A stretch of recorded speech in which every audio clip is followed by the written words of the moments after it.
given anything? Sanctioning and monitoring of big loans strictly separated so that there are no confusion between the authorities. And then quality of tier 1 capital also has been enhanced. Very importantly, stressed asset verticals are already created, as opposed to the inadequate slippage prevention mechanism, which really let us down in the previous years.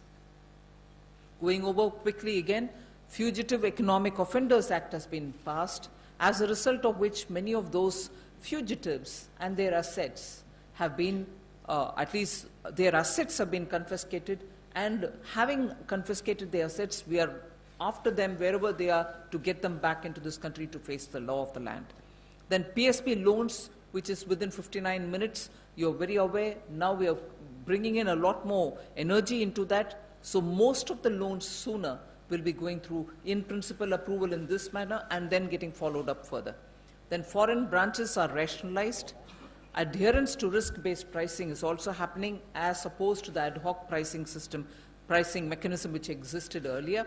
Then retail and MSME LMS are also implemented. LMS meaning loan management systems are implemented. Quickly again, to avoid further Nirav Modi kind of situation, SWIFT messages are linked to the CBS, the core banking system. IT-based centralized processing centers and verticals are also